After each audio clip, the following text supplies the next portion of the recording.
Discover Islam Level 2, Chapter 13. Tafsir of Surah Al-Falaq and An-Nas. Welcome to Discover Islam Level 2, Chapter 13.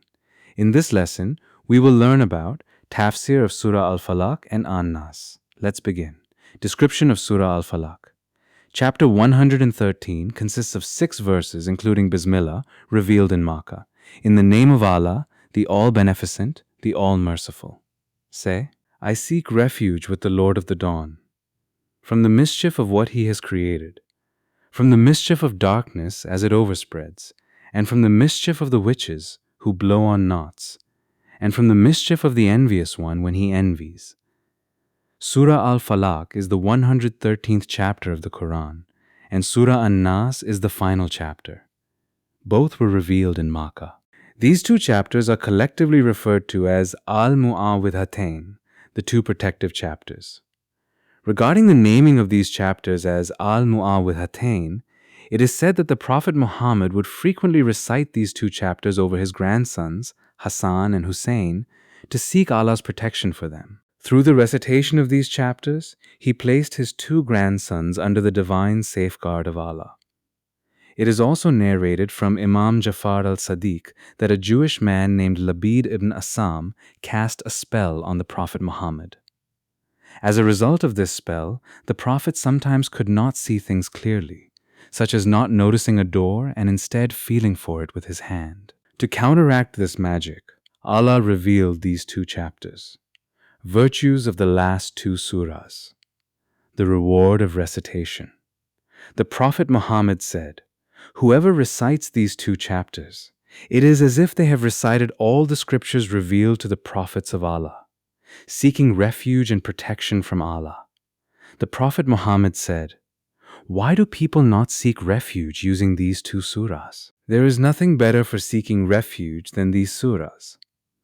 By reciting surahs Al-Falaq and An-Nas, one can establish the best form of protection for oneself and one's family, neutralizing the harm of envious individuals and ill-wishers.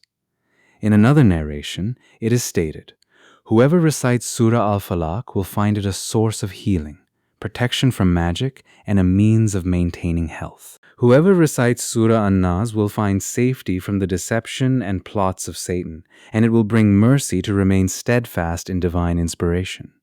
Protection during sleep. One of the benefits of reciting Al-Mu'awwidhatain is experiencing security in sleep. Imam Muhammad al-Baqir said, whoever experiences discomfort in their sleep should recite surahs Al-Falaq, An-Nas, and Ayat al-Kursi before going to bed, healing illnesses and counteracting magic. A narration states, whenever the Prophet Muhammad experienced pain in a part of his body, he would recite surahs Al-Ikhlas, Al-Falaq, and An-Nas into his right palm and then place his hand on the area of pain. It is also narrated from Imam Muhammad al-Baqir. The Prophet was suffering from severe pain and distress. Jibril and Mikael came to him. Jibril sat by his head and Mikael by his feet. Jibril recited Surah Al-Falaq for him, and Mikael recited Surah An-Nas to seek divine protection for him. Whoever recites Surahs Al-Falaq and An-Nas every night will be safe from the harm of jinn and the whisperings of Satan. Additionally, whoever writes these surahs and hangs them on a child will protect the child from harm and malevolent forces, forgiveness of sins. The Prophet Muhammad said, whoever recites surahs Al-Ikhlas, An-Nas, and Al-Falaq 10 times every night will be rewarded as if they have recited the entire Qur'an. They will emerge from their sins as pure as the day they were born. If they die that night or day, they will attain the status of martyrdom, having children. It is narrated that if one recites the following 70 times over Nisan water, which is water collected from the first rain of the spring season, Surah Al-Fatiha, Ayat al-Kursi, Surah Al-Kafirun, Surah Al-Falaq, Surah Al-Falaq, and An-Nas. And according to some narrations, also Surah Al-Qadr, followed by repeating Allahu Akbar, La ilaha illa Allah, and salawat 70 times. After this, drink some of the water every morning and evening for 7 consecutive days. By Allah's will, the person will be healed of ailments, including sexual weakness, and if they wish for a son or daughter, Allah will grant them a child. Tafsir, say, I seek refuge with the Lord of the Dawn. In the opening verse of Surah Al-Falaq, the Prophet Muhammad is addressed as an example and leader, and he is instructed, say, I seek refuge in the Lord of the Dawn, from the evil of all that he has created. This verse highlights seeking protection from all forms of evil, including harmful creatures, wicked humans, malicious jinn, harmful animals, disastrous events, and the inclinations of the lower self. What is the meaning of falaq? The term falaq, derived from the root meaning to split or to cleave, refers to the act of separating or dividing one thing from another. It is commonly interpreted as the break of dawn, where the darkness of the night is split apart by the first light of morning. Similarly, the word fajr is also used to denote the breaking of dawn. Some commentators extend the meaning of falaq to all forms of creation, especially the birth of living beings, including humans, animals, and plants, as their creation often involves splitting seeds or eggs, a remarkable phenomenon that signifies the transition from one phase of existence to another. The Quran states in Surah Al-An'am, indeed, Allah is the cleaver of the grain and the seed. He brings the living out of the dead, and He brings the dead out of the living. Others interpret falaq more broadly, referring to any act of creation, as it involves the breaking of the barrier of non-existence, allowing the light of existence to emerge. In some traditions, falaq is also described as a specific pit or prison in hell, representing a terrifying aspect of its punishment. However, this is considered one interpretation among many, rather than a limitation of the broader meaning of the term. Is Allah's creation inherently evil? The phrase, from the evil of what He has created, does not imply that Allah's creation is inherently evil, as everything He creates is good by nature. The Quran states, He who has perfected everything He created. Evil arises when creations deviate from their natural purpose or are misused, much like a weapon used for harm instead of defense. What may appear as evil, such as natural disasters or hardships, often contains hidden benefits, such as awakening people from negligence and guiding them towards Allah. What are the specific evils mentioned in this surah? The darkness of night. From the mischief of darkness as it overspreads. The term gasik refers to the intense darkness of night, particularly around midnight. Night is often associated with the emergence of harmful creatures, such as predators and venomous animals, as well as immoral human activities that exploit its concealment. Those who blow on knots, and from the mischief of the witches who blow on knots. The phrase refers to individuals, often interpreted as sorcerers, who perform acts of magic by tying knots and blowing on them while reciting incantations. However, it may also symbolize individuals who spread malicious whispers and sow discord, weakening the resolve and unity of others. Envious people. And from the mischief of the envious one when he envies. This highlights the destructive nature of envy, a vile quality stemming from arrogance, narrow-mindedness, and discontent with Allah's wisdom.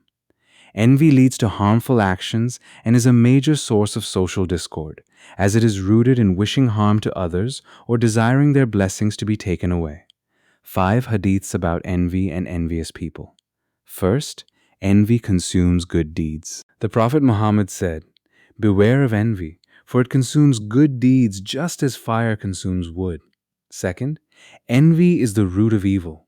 Imam Ali and Abi Talib said, envy is the root of all vices, and the envious person is never at peace. Third, the envious person's suffering. Imam Jafar al-Sadiq said, the envious person harms himself before harming the one he envies, as his heart burns with the fire of envy. Fourth, envy destroys faith. Imam Muhammad al-Baqir said, envy consumes faith as fire consumes wood. Fifth, envy's double harm. Imam Ali and Abi Talib said, the envious person enjoys neither his own life nor the life of the one he envies. Gratitude versus envy. Imam Zainul Abidin said, the root of envy lies in being ungrateful for Allah's blessings, for one who recognizes Allah's wisdom in distributing sustenance will never envy another. Key lessons of Surah Al-Falaq. Sources of evil. This surah identifies three primary sources of harm: attackers from darkness, evil that takes advantage of obscurity and deception; whisperers and conspirators, those who weaken faith, resolve, and relationships; the envious, those who harbor destructive jealousy; the Lord of the Dawn. Referring to Allah as the Lord of the Dawn emphasizes His power to dispel darkness and bring light, just as He removes the darkness of ignorance, harm, and evil. Envy and harm. Envy is equated with major sources of harm, such as venomous animals and sinister sorcery, highlighting its destructive potential. Final reflections. This surah teaches believers to seek refuge in Allah from all external and internal sources of harm.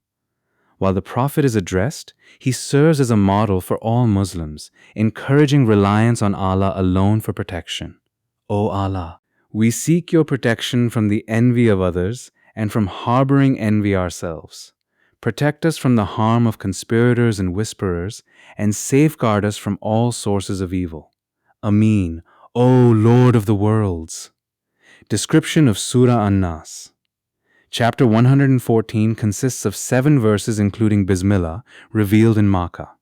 In the name of Allah, the All-Beneficent, the All-Merciful. Say, I seek refuge with the Lord of mankind, Sovereign of mankind, God of mankind, from the evil of the sneaky tempter, who puts temptations into the hearts of mankind, from among jinn and mankind. This final surah, along with its previous surah, are collectively referred to as Al-Muawwidhatain, revealed in Makkah. Regarding the naming of these chapters as Al-Muawwidhatan, it is said that the Prophet Muhammad would frequently recite these 2 chapters over his grandsons, Hassan and Hussein, to seek Allah's protection for them. Through the recitation of these chapters, he placed his 2 grandsons under the divine safeguard of Allah. It is also narrated from Imam Jafar al-Sadiq that a Jewish man named Labad ibn Asam cast a spell on the Prophet Muhammad.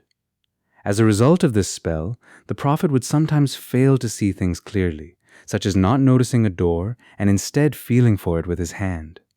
To counteract this magic, Allah revealed these 2 chapters. We have already mentioned the virtues in the previous surah's tafsir.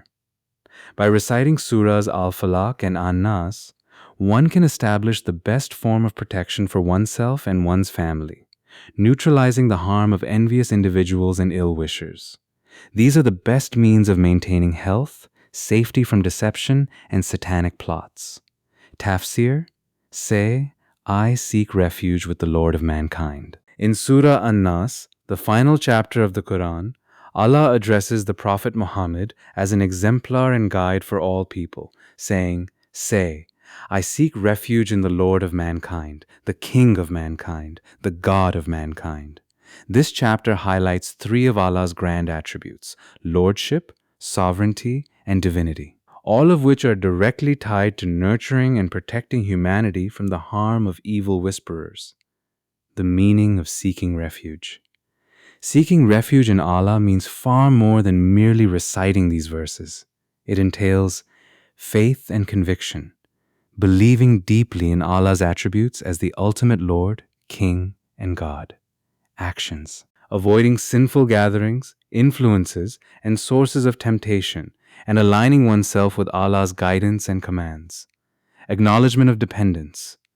Recognizing Allah as the sole authority over oneself, submitting to Him completely, and rejecting all forms of false worship. Each of the 3 divine attributes mentioned, Lord, King, and God, provides a profound lesson. Lord of mankind teaches reliance on Allah for growth and guidance. King of mankind signifies recognizing Allah's ownership over all creation and submitting to His authority. God of mankind reminds believers to worship Him alone and avoid all false deities. Living by these principles shields one from evil and protects the heart from being influenced by harmful forces. Protection from whisperers among jinn and mankind. The chapter continues. from the evil of the whisperer who withdraws, who whispers in the hearts of mankind, from among jinn and mankind.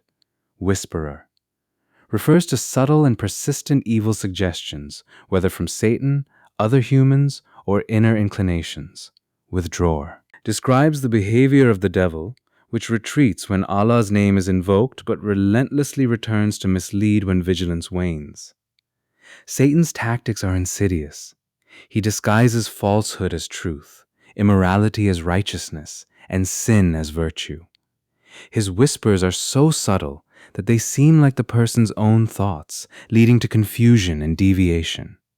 Whisperers among jinn and humans. The chapter concludes by alerting believers to the dual sources of these harmful influences. Jinn, invisible beings who are inherently capable of whispering evil thoughts. Humans, deceptive individuals, corrupt leaders, misleading writers, and even toxic companions who influence others through speech, behavior, or media. These sources of harm are pervasive and require constant vigilance. Believers must not only avoid such influences but also actively seek Allah's protection. Lessons and insights from Surah An-Nas. The need for refuge. If the Prophet Muhammad, protected by divine guidance, was instructed to seek refuge, how much more do ordinary people need Allah's protection? The subtlety of Satan's deception. Satan's methods are cunning and often hidden. He mixes truth with falsehood and cloaks sin in the guise of righteousness to deceive. Human whisperers. Harmful individuals, whether through manipulation, propaganda, or personal relationships, can be just as damaging as satanic whispers. Their influence must also be countered with reliance on Allah, continuous vigilance. The repetition of mankind emphasizes Allah's care for all people, urging them to constantly remember His protection and resist falling prey to external or internal evil influences. Final supplication. O Allah, protect us from the whisperers, both jinn and human. Guide us to recognize their deception and grant us the wisdom to reject their influence. Keep our hearts steadfast in faith, our actions aligned with your commands, and our thoughts pure from evil. O merciful Lord, accept this humble reflection and forgive any shortcomings in understanding or expression. All praise is due to Allah, the Lord of the worlds.